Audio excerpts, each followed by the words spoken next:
دکتۆر ئەوان خۆشاتن بۆ بەڕامەکانی بەشی کوردی دەنگی ئەمریکا. وەزیرانی دەرەوەی ناتۆ بۆ هەفتە هەمین ساڵ یادی ڕێکخراوەکە ئەم هەفتە لە واشنگتن کۆ دەبنەوە. ناتۆ لە هەڵومەرجێکە دامەزرا بۆ بەرەنگاربوونەوەی یەکێتی سۆڤیەت. ئایا ناتۆ وەکو جاران ئەو ڕۆڵەی ماوە یاخوەکو سەرکرام وتی ماوەکەی بەسەر چووە؟ دیارە ئێستامە زۆر لێکەڵڕە و محقق هەن هینی جیۆپۆلیتیک یەکێک لەمانە کە زۆر ناسراوە ئانا وەیسلاندر ئاتلانتیک کۆنسڵ تینک تانکین لەوێ کارەکە لەم بەشەدا بەشی بڵێن وەتاغی بیرکردنەوە یەکێک لەمانە کە زۆر ناسراوە لەسەر ناتۆ ئەڵێ زمانی ئەو زمانەی کە ناتۆ دامەزرا لەسەر چەند بۆچوون دامەزرا. یەکەم ئەوە بوو رووسیا بڵێن سۆڤیەتی پێشوو لە دەرەوەی بازنەی ناتۆ بمێنێتەوە، دوو چۆک بە ئەڵمانیا دابنێ و سێهەم ئەمریکا سنتەری و ناوەند و بڕیاردەری سەرەکی ناتۆ بێ. جاڵێ ئەم باڵانسە ئێستاکانە گۆڕاوە. یەک ئەڵمانیا هێزێکی بەهێزە خۆی گرتوتەوە، دوو رووسیا بەتەنیا تهدید نییە، تهدیدێکی گەورەیە بۆ ئەوروپا، بەڵام ئێستا تهدیدی گەورەتر یاخود هۆکاری گەورەتر لە رووسیاشان وەکو چین و کۆریای باکوور کە هێزینەوەی هەیە. جا بۆیە دەبێت ناتۆ بە شێوەیەکی گشتی نوێ بکرێتەوە، باڵانسی ئەم هێزە نوێ بکرێتەوە. ئایا ناتۆ وەکو جاران بە یەکگرتووی ماوە یان ئەو یەکگرتووە لە بین چووە پاش قسەکانی سەرۆسرام لە ساڵی ڕابردوو لە مانگی جوڵای وە هاتن دەرەوەی لە کۆنفرانسەکە؟ بە بڕوای من بە پێچوانەی خەڵکی ترەوە من بەهێزتریە بینم ئێستا. بۆ ئێستا 29 عزوی هەیە، 29 وڵات هەیە، تایبەتی وڵاتانی سۆڤیەتی پێشوو بڵێن شۆرەوی پێشوو ئەوروپای شەرقی زۆر بەهێز و بە جیددی و بە توندیەوە لە ترسی رووسیا ئەکتیڤن لە ناتۆدا. ئەم جارم ساڵانشدا عزوی تری دەتەکایەوە، بەڵام ئەمە بڕیاری ترامپ وای کرد کە زۆر وڵاتەکان بەخۆیاندا بچنەوە لەوە بەدووە لە ئەلتەرناتیڤی دووهەم بگەڕێن بە جێگای ناتۆ. ئەویشیان بۆ سەردەکەوت. ئەو ئەلتەرناتیڤەش هینی یوروپیان یونیۆن بوو، ئیتحادیە ئەوروپا بوو کە ئەمە هین یەسون زۆربیان هێزی ناتۆن، بەڵام ئەمە سەری نەگرت. جا بۆیە ناتۆ ئێستا بەهێزتر دەبێت بێزگەلەوەی کە 29 عزوی هەیە و لەم ساڵدا مەکەدۆنیای باکوور ئەبێتە بەشێک لەو مۆنتێنێگرۆ و ئەمانەی تر وڵاتانی وەکو سوید و فینلەندا کە تا ئێستا حزبی ناتۆ نەبوون، ئەمانەش بە شێوەیەکی ناڕاستەوخۆ قەراردادی ناڕاستەوخۆ پەیماننامەیان لەگەڵ ناتۆ و تایبەت وڵاتە یەکگرتوەکانی ئەمریکادا ئیمزا کردووە کە لە کاتی شەڕدا وڵاتەکانیان بخەنە خزمەتی ناتۆوە. فوکوسی ترامپ لەسەر ئەوە بوو کە وتی ئێمە تەواوی عزوەکانی ناتۆ ئەندامانی ناتۆ وەکو مسافیروان بە بەلاش دێن سوار دەبن ئەڕۆن نابێ ئاوا بێ. چون بودجەی ئەمریکا 3 میلیارد یۆرۆ بووە تاکو 3% داهاتی ئەمریکا بۆ هینی دیفاعی بووە، ئەڵمانیا 1.9% داهاتی گشتی بووە. بۆیە دەیهەوێ ئەڵمانیا ئەم بودجەیە بەرزی کردوتەوە بۆ دوو، دەیهەوێ عزوەکانی تری ناتۆش لەباری ئابووریەوە زیاتر بەرپرسیارەتی بگرنە خۆیان. دیارە بە شەهر زۆری بۆجێی ناتۆ کەوتۆتە سەری وڵاتە یەکگرتوەکانی ئەمریکا.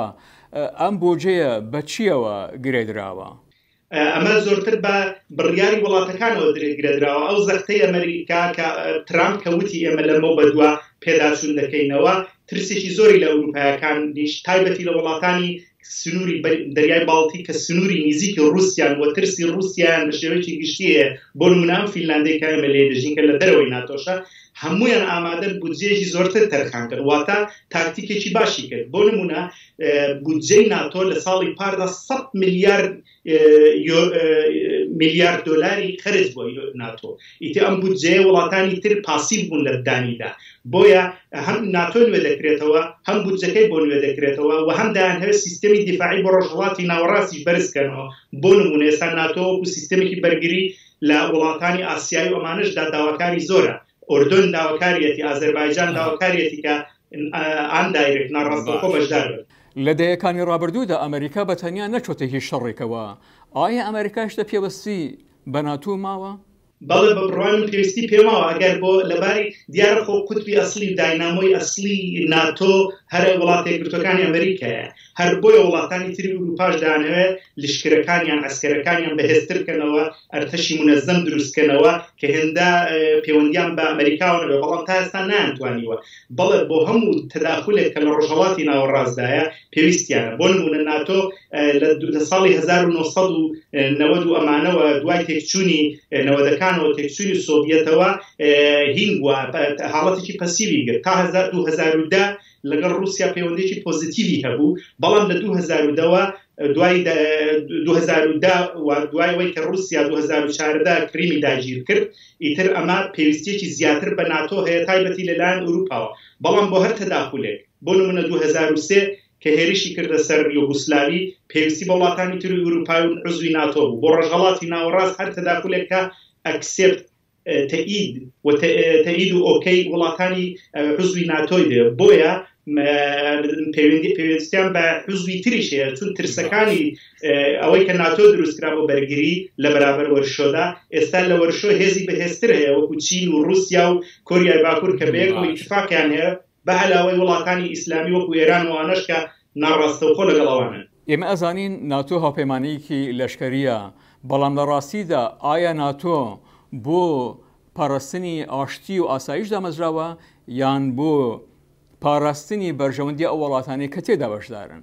وەکو خوانەڵێن ئێمە خوانەڵێن بناغی دامەزرانەکەشی پاراستنی ئەم بزوانەیە و پاراستنی دیموکراتی و ئاسایشە ئەمەش بەشێکی ڕاستە بەشێکی چینە بەشی ڕاستەکەی ئەوەیە کە سەرجەم وڵاتانی ناتۆ بێزگە لە تورکیا وڵاتایەکی دیموکراتن وڵاتانی ئوروپایی بۆی کە بڵێن سیستەم و ئایدۆلۆژی و بیرەکەی توندڕە و نازانن وڵاتانی دیکتاتۆر زاڵ نەبێ بەسەروانەدا ئەوە کارێکی ناتۆیە کە ئەمانە دەپارێزە بەڵام ئینتقادیش هەیە لە زۆر ناوەندی لە کۆڵینەوەکاندا کە ناتۆ بۆ نمونە ڕۆڵی گەورەی هەبوو لە تێکدانی سیستەمی ڕۆژهەڵاتی ناوەڕاست و باکووری ئەفریقا بۆ نمونە لایەنێک ئەڵەن لیبیای تێکدا عێراقی تێکدا بەشی دووەمیش ئەڵەن سپاسی ئەەکەن کە عێراقی بڵین ئازاد کرد لە دیکتاتۆردا و پەیوەندی هەیە لە ڕێگای چێوە بەڵام بناغە و سیستەمی داهینەکەی لەم وڵاتانەدا سیستەمێکی دفاعیە و زۆریان حەز لێ ئەم وڵاتانە و داواکاریمانەوەی دەکەن تایبەتی بەشداری وڵاتە یەکگرتووەکانی ئەمریکا بەڵام شتێکیش بڵێن ئێستا ئەم ساڵەکانی ناتۆ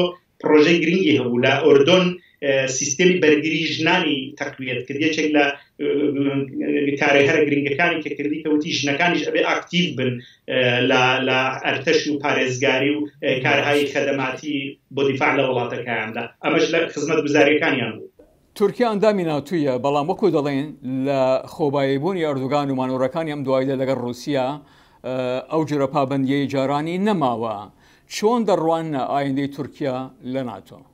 زۆربەی وڵاتەکان دیارە من خۆشم نوێنەری معاونی ئەسڵی هین کامیلام بینی ئەوەی کە ئێستا بەرپرسی سەرەکی لە ناتۆدا زۆربەی وڵاتانی حزبی ئوروپا دژی مانەوەی تورکیان بەم شێوەیەدا چون زۆربەی وڵاتان دژایەتیان لەگەڵ رووسیا هەیە نانوێت نفوزی رووسیا لە ئوروپادا زیاد بێ لە کاتی هەڵبژاردن لە کاتی نفوزی شەڕەکانی سەرجەم ئەو جارەکانی لە قوتبی شمال وەکو ئەڵێن لە سەرەوەی نۆروێژ و فینلاند و ئەمانە ترسێکی زۆر لەسەر وڵاتانە هەیە دانەوێ هێزی رووسیای بێهێزکەن بەڵام ئەمە هێزێکی زۆری دەوێت بۆیەوە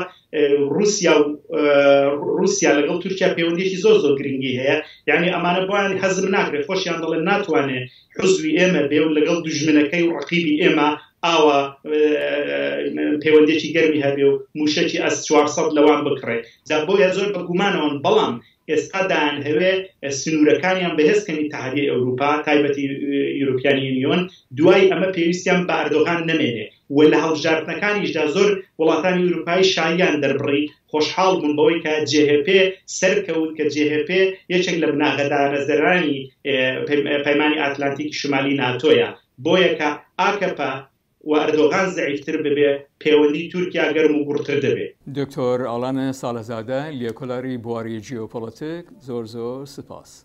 سپاس بۆ